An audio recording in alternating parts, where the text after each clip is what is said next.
Shabbat Shalom. We are in the second portion of the beginning, Bereshit. Now it's Noach. Now it's interesting, this portion, this narrative, because you need to read one verse, chapter 6 is where I start describing Noach, but we're going to start in 6:9. But before that, we learn about a little bit about Noach and how is descending of the group of families that he's coming from. And basically, Noah is described as a very special man in his generation. You know, he was a righteous man. I mean, the understanding of the sages is that because he said in his generation, and because that generation was full of evil, he was less evil than the rest. No? And they don't give him the credibility or the position that he needs to have. And basically, they play that if he was born in the time of Moshe Rabbeinu, he would be a nobody. And you know, sometimes we have certain attitudes to speak about somebody else that we don't even know. Now, I want to tell you something that maybe will surprise you from me. You know, I never take the scriptures literal. I have told you this before. And sometimes I don't even take it historically. And many people will get upset with me about that, too. Because they say, how do you don't believe it existed or didn't exist? To me, that's not the problem, if it existed or not existed. It's too far away. I don't know, I cannot prove it, I cannot take my time to try to prove you something. Because to me, the one that is real is the Creator. The Borei Olam. The one that made us, created us, gave us his likeness and image, and he breathed on us and gave us his spirit, our neshama, our life is part of him. Then that to me is more than enough. Then everything that I'm going to read in the scriptures are narratives, stories, teachings that it has a purpose and has a lot of principles within. And what we need to look is at the principle, what the Creator wants to teach us. You know, last night I asked a group of persons, I said this question: can you imagine about this Creator, the Borei Olam? How do we understand God? Omniscient, omnipotent, all omni, everything He is. No, Creator of the world. He created us, human beings. He created everything that exists, has existed because of Him. Now, the Creator, I imagine that He's smarter than me, no? Oh, He's smarter than anybody here. No, He created us. Now, let me ask you this question. They say that a donkey, when it's walking and goes through a path and falls in a hole, never again will fall in that same hole, because he already had put in his memory, I won't commit the same mistake. A donkey. That tells you that the donkeys are smarter than many of us, you know? Now, let me ask you this question. How much more the Creator? Can you imagine? And now, He said that He repented creating man, and He continued with man. He gave a second chance. And then after He gave a second chance, He got upset with man again. And this continued generation through generation. And it's very interesting how the narrative goes, only to give you a glimpse of the whole thing, okay? It's 10 generations, 10 generations, 10 generations. And if you do not take care, what a generation more or less is? 40 years. You know, that means there are 400 years, 10 generations. And you know, it's not interesting that when Abraham Avinu received a revelation from the Creator, he said that your people are going to be 400 years. And then it changed. what I want to tell you, every 10 generations, there is a change. In other words, humanity is going from bad to worse. You know? Keeps deteriorating.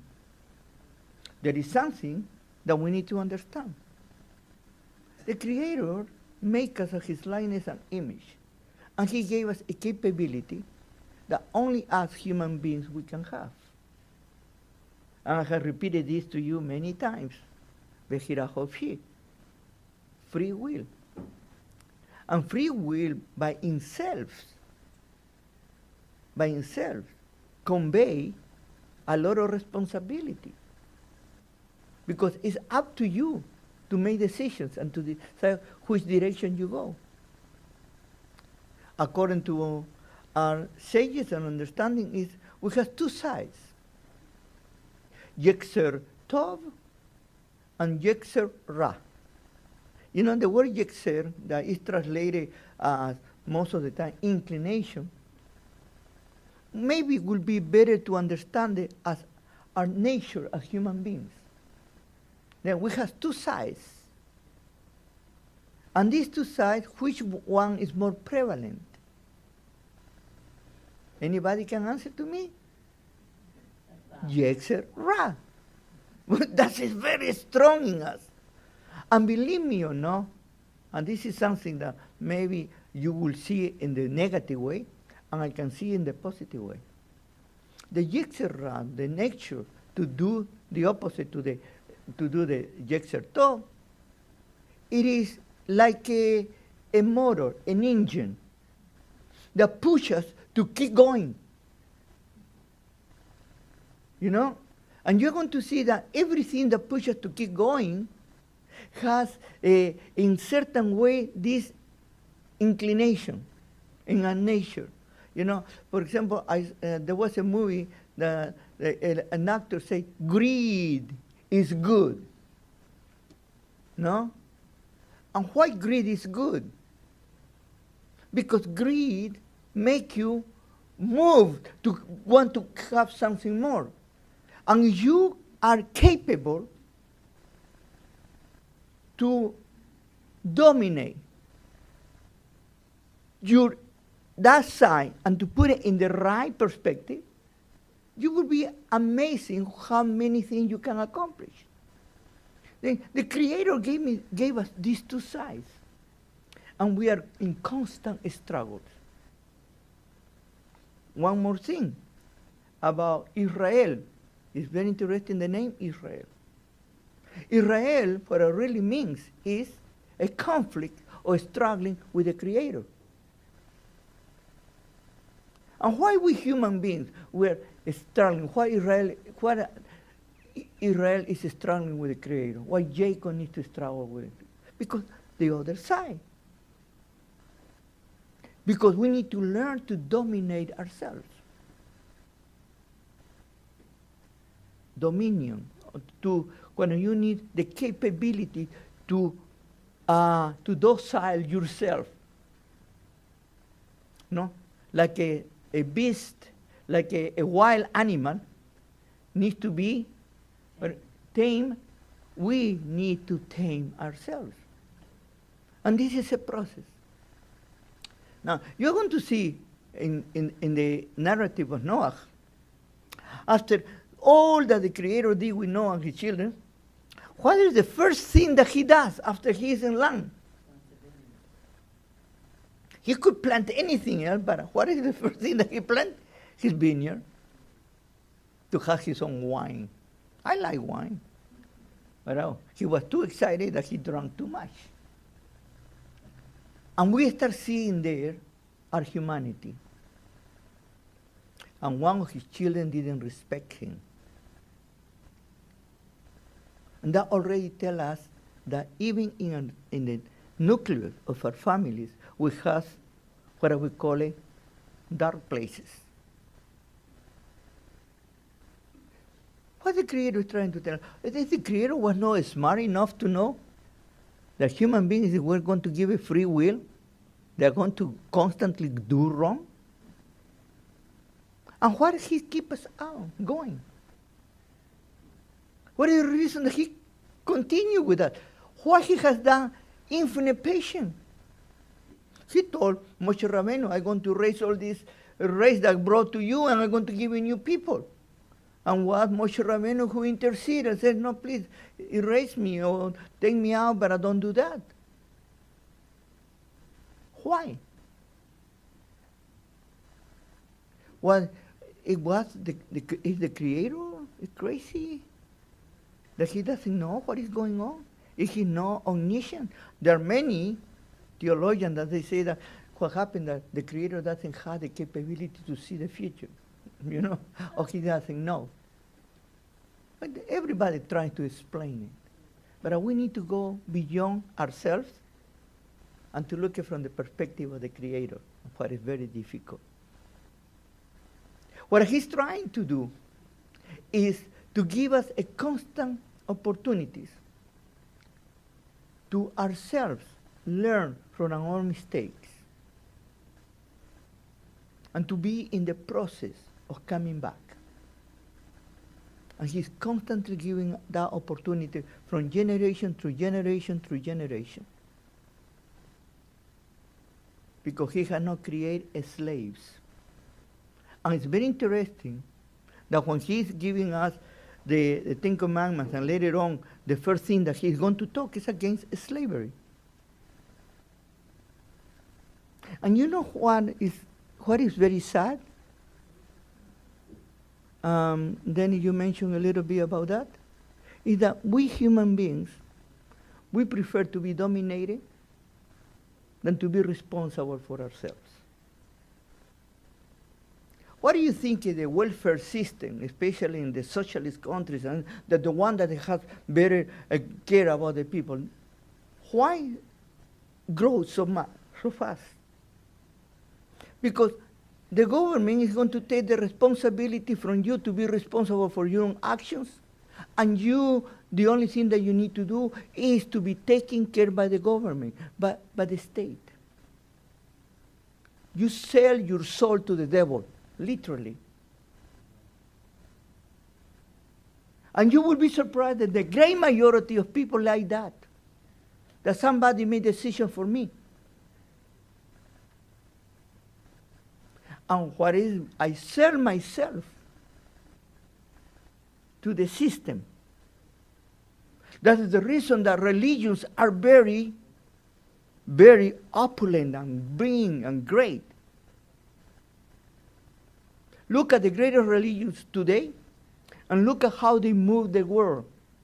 Look at how much power they have, how much wealth they have accumulated. And anybody that goes against them disappear. And we are in that world. And you will say, what it has to do with Noach? Let me read to you something. I don't know if everybody put attention when they read the scripture. Chapter 6, I'm going to read verses 11 to 13. I don't know how many of you have put a little bit of attention when you read this portion. Now the earth has become corrupted. Okay? Okay. Before God, and the earth has become filled with violence. That word violence is Hamas. It's very interesting. Rashi, a great rabbi, Rashi, Ashkenazi rabbi. I prefer my Sephardi rabbi, like Maimonides, but that's okay. Rashi is excellent, good. But he translates as robbery. And to me, robbery takes away the real meaning. Okay? And he continues, he says, and God saw that the earth, and behold, it was corrupted again. The earth was corrupted. For all flesh has corrupted its way upon the earth. What was corrupted? the earth, you know? People say, oh no, it's talking about the people. It's talking about everything that existed there. And you're going to see why I say to you, because the flood, it was only the men,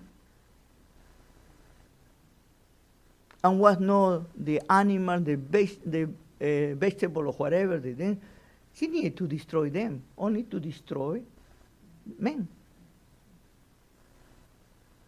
Everything was corrupted. And where the corruption started? Let me continue. And God said to Noach, the end of all flesh has come before me, for the earth is filled with violence through them, and behold, I am about to destroy them from the earth.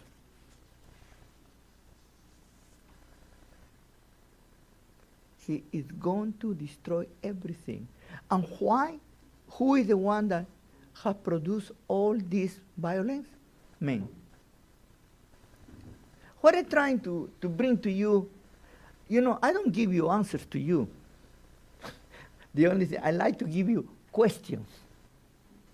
I remember when I went to this place to study about God, I came with only 5,000 questions that I needed to ask. When I finished the course, the studies, I left out with 1 million questions. And my 5,000 questions never were answered. They only accumulated more. And what I'm trying to give it to you, the opportunity to think for yourself. My desire is not to give you a religion, not to give you 3 steps here and 3 steps there. But the Creator, blessed be His name, He has given you brains for you to utilize it.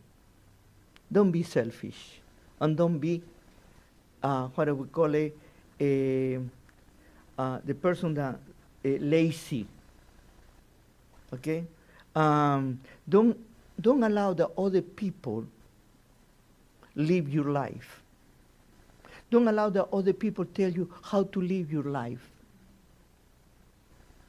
Because at the end, even if they give you bad advice, you are responsible for those actions that you take. You cannot make it responsible to others. And here, the Creator is telling Noah that because of men totally doing wrong, their actions are contagious, are like a malady, they are like a disease. It's infection that infects everything and is destructive. Today, have you seen how we are talking about the environment? The environment has become almost our God. A little girl now is more popular than God Himself here. Why? Because it's talking about the environment. And it's talking to the United Nations, to the world. And the problem that when it's talking, those people who say, yeah, we need to do, are the same people who say, let's save the whale, but let's kill the babies. Let's save, let's do the right way. And we are the most immoral generation that has existed. All our morals and values that are in the Torah has been destroyed and put down. And we are the same one that we say we are destroying the environment, when we don't realize that the environment is destroyed because men are becoming evil. Hamas. Don't be surprised that is this group of terrorists in Gaza. The same name, Hamas. But all of us, we talk about the freedom, the liberty, that everybody has a choice to do whatever they want to. And it's true. God has given us that. But when you have that freedom, you hold also responsibility. And they need to go hand by hand. Because whatever you do, you are responsible for your action. You can talk about something that is evil. Talk. The problem is what you are doing about it.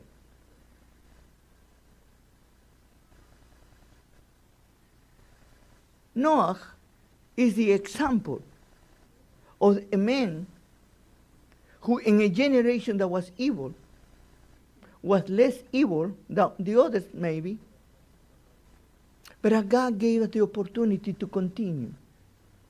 And to continue because he wants to renew the generations and to give us opportunities to renewal.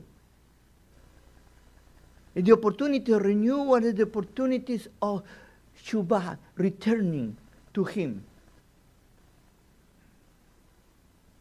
And like I told you, you're going to see this idea of the 10 generation is as an example. It's as a picture.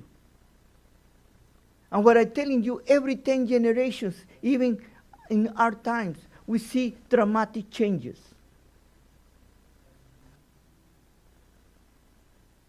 We have had First and Second War in a place. Then there was a change in idea about peace and suddenly, boom, we fall down. And now we are in this period of self-destruction. And the worst part is that everybody is looking at others' eyes and they don't look at their own eye. We call it pluralism. We call it being libertarians. We call it that we are open-minded, that we are liberals, we are progressive. All those terms that they use. And you ask yourself what it really means is about do whatever you want to do without caring about others. Well, the most important thing is you are the center of the universe.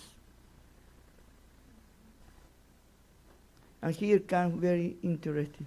Just before chapter 12, that is the next portion, Lech Lecha, with Abraham Avinu, can chapter 11.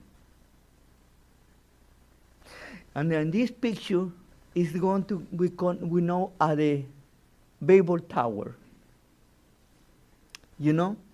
And it's interesting because in the etymology of the word, Babel or Babel, you know, comes the idea of the gate of God. And then in the Hebrew language, they play with the sounds, you know, they like to, and becomes Babel, like a Babel, you know, and becomes the idea of confusion. Because men united as one,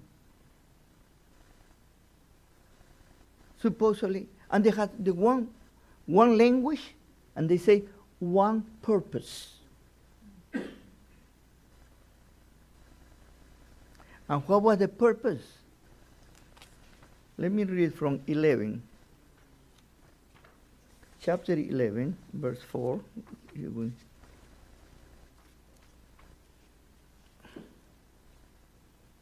Okay, what do you say? I'm going to start from the beginning, from chapter 11. The whole earth was of one language and one common purpose.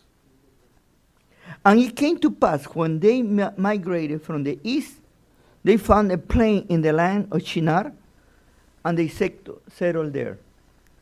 That is, they consider that Iraq, by the way. And they say to one to another, come, let us make bricks and burn them in fire. That already is telling you that they were advanced. They were not cavemen. They already had technology. They knew what they were doing. They were smart people. And they say, you know, Come and let us make bricks and burn them in fire. And the bricks served them as a stone. And the bitumen, or the big men, or bitumen, who you say bitumen, served them as a mortar. What is telling? There was oil in that area. You know, the tart. Already, and look at today, Iraq and Iran, it's a lot of oil. I'm already telling you. And you say, and they knew how to use it. They were no dummies. They used it as a mortar. And they say, come, let us build a city and a tower which is top in the heavens, and let us make a name for ourselves. Let us make a name for ourselves.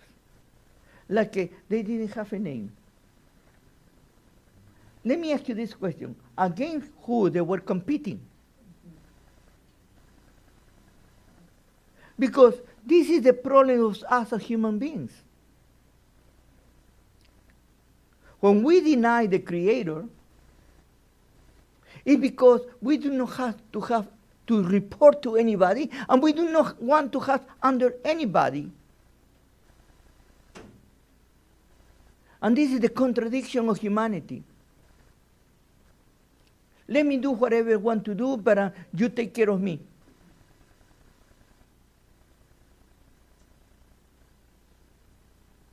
And we say, let us make an ourselves, unless that we be dispersed across the whole earth. It's interesting when God created man and woman, say, let's be fruitful and multiply and go everywhere and fill the earth. No? And they are saying, it's better that we keep together because, and almost like they were going against what the Creator was telling them from the beginning to humanity. And the Lord said, behold, they are one people with one language. For all this they begin to do. And now should know all their purpose to do be withheld from them. Come, let us descend, and there confuse their language, that they should not understand one another's language. And the Lord dispersed them from there over the face of the whole earth, and they stopped building the city. The question always is, what do we get from these narratives, these teachings? It's very interesting when there is what I call a complot, an intention of men to do evil. They get all together. No? And when they want to do something good, there is division. But to do evil, they are all together. What is my portion? What is my part? What is for me? And this is about the beginning of humanism. One of the oldest religions in the world. The enthronement of men as their own gods. And they create their own leaders, and they need to have their own gods. And it's interesting, very interesting, that other God has human traits. In other words, their gods are humans, or we make our gods humans.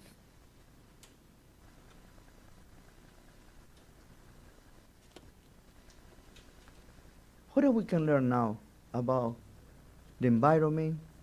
What we can learn about how the world is getting worse and worse? Another thing, and my dear friend said to me, the world is not getting worse, it's getting better. If you are optimistic, of course. If you are blind, of course. If you don't want to see beyond your nose, of course. If you are isolated from the world, of course. But you can interact with people, you are going to see how we are doing. You know, right now, we are so liberated that, for example, now drugs are becoming accessible to people, and it's okay. But some people say, you know, to be 18 years old, you are too young to consume. We are going to put it to 21. Like 3 years is going to change the mentality of the people. No? And what are we doing? Am I my brother's keeper? Eternal question. We want it or no.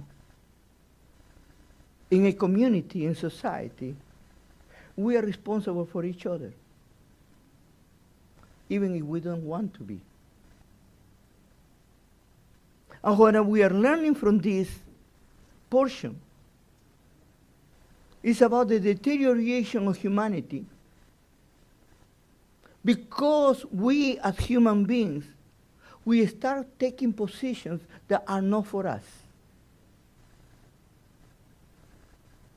You know, in the scriptures, in the Varim, in chapter 29, 28, say that the thing that God has not revealed to men is for men not to know. And the thing that he has revealed to men is for men to know. What are the things that we are more interested in? The things that are revealed or the things that we cannot know?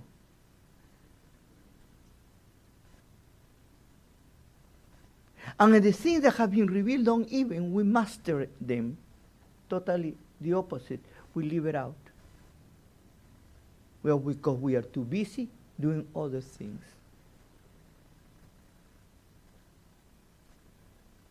To finish this presentation, Noach means comfort. The name itself has an idea that is the Creator who wants to keep us, to comfort us, to give us life, a suitable life, and a life that's worthy to live. And we are going to be in constant struggles because our society is going to be divided, and yes, there are going to be evil people, the Hamas, violent. But if those ones who are clear on their understanding could be more clear and open and honest, and to say there are certain things that are not right, those ones who are doing wrong, maybe they can be put in front of everybody, and maybe they will try to do something else. We are all responsible for each other. That's what we call a community. That we depend on each other. And we need to help each other. And we need to grow in the right way. Even that sometimes, I'm going to use a term that is very interesting. We are tempted to do the other way. And then we need to learn to dominate ourselves. It's a process that all of us, if we walk with God, like a Noach here say in the beginning, and Noach walk with God. And it's my prayer that all of us, we walk with God. Shabbat Shalom.